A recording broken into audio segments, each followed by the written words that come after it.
করলে আমাদের হৃদয়টারে সজীব করে দেয় কে? আমরা উযু করলে আমাদের মনটাকে চাঙ্গা করে দেয় কে? আমরা মসজিদে ঢুকলে হৃদয়টাকে প্রাণবন্ত করে দেয় কে?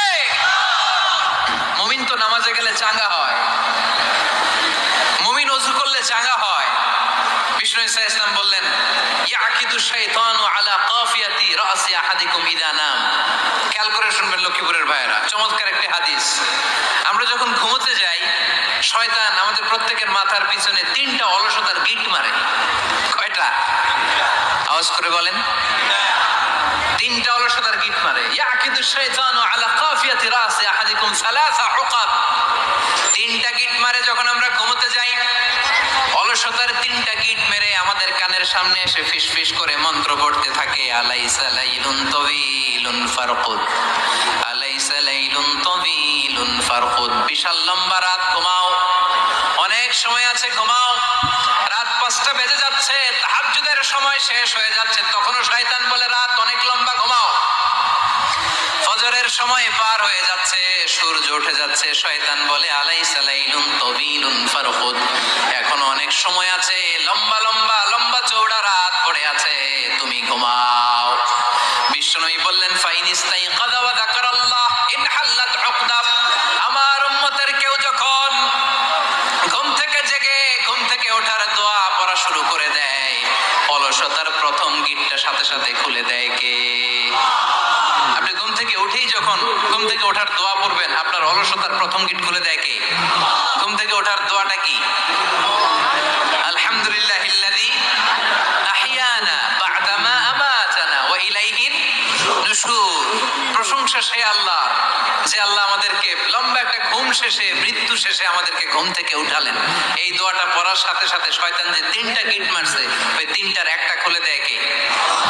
ফাইন তাওয়াদ্দা ইনহাল্লাত উকদা। ঘুম থেকে জেগে ঘুমের দোয়া পড়ার পরে যখন কেউ ওযু করে ফেলে, অলসতার দ্বিতীয় গিটটাও খুলে দেয় কে? ওযু করার পরে ফাইন সাল্লাত ইনহাল্লাত উকদা, নামাজের মুসল্লায় দাঁড়িয়ে যখন নামাজ শুরু করে দেয়, অলসতার 3 নাম্বার গিটটাও খুলে দেয় কে? 3টা গিট যখন খুলে দেয়, বিষ্ণু ঈসা ইসলাম বললেন, ফাসবাহা নাশীতাল কলব।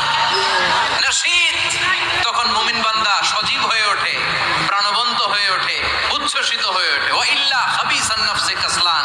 আর যদি ঘুমিয়ে থাকে, 3টা গিট তার মাথার পেছনে শয়তানের অলসতার লেগে থাকে, তাহলে তার দিনটা শুরু হয় অলসতা দিয়ে, আর সে হয় অলসতার রাজা। চিল্লায় এখন ঠিক কিনা? এজন্য আমরা কি অলস হতে চাই না কর্মঠ হতে চাই? কোন নবীরা কি অলস ছিলেন? পৃথিবীতে কোন নবী অলস ছিলেন? সব নবী কর্মঠ ছিলেন। বিষ্ণু ঈসা ইসলাম বললেন, এজন্য নবীরা যেহেতু কাজ করেছেন, কর্মঠ ছিলেন, আমরাও কর্মঠ হব, ঠিক কিনা? সাহাবারাও কর্মঠ ছিলেন, বিশ্বনবীর সাহাবারাও ব্যবসা করতেন। সাইয়েদনা আবু বকরের বিশাল ব্যবসা প্রতিষ্ঠান ছিল। সুবহানাল্লাহ পড়েন। আপনারা হজ উমরা করেছেন কে কে? দেখি, করছেন? মাশাআল্লাহ। যারা করে নাই, আল্লাহ তাদেরকেও আল্লাহর ঘর জিয়ারতের তুমি নসিব করো। বিশ্বনবীর মাকবারার সামনে দাঁড়িয়ে আমরা যেন সালাম পেশ করতে পারি, তুমি নসিব করো। বাইতুল্লাহ শরীফে এবং মসজিদ নববীতে আমরা যেন সালাত আদায় করতে পারি, আল্লাহ তুমি নসিব করো। সাইয়েদনা আবু বকর রাদিয়াল্লাহু তাআলা আনহুর ব্যবসা প্রতিষ্ঠান ছিল মক্কার কাবা ঘরের পাশেই। ওনার ব্যবসা প্রতিষ্ঠানগুলো যেখানে ছিল ঠিক ওইখানেই সৌদি সরকার এখন শপিং মল বানিয়ে দিয়েছে, মাতজার আবু বকর।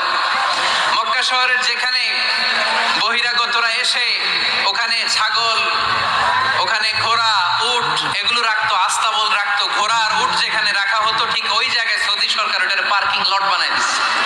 মানে যেখানে আগে সাহাবাদের ব্যবসার জায়গা, ওইখানে বর্তমানে শপিং মল। যেখানে আগের সময়কাল সাহাবারা উট আর ঘোড়া রেখে বাঁধতো, ওইখানে এখন গাড়ি ঘোড়া রাখার ব্যবস্থা করা হয়েছে।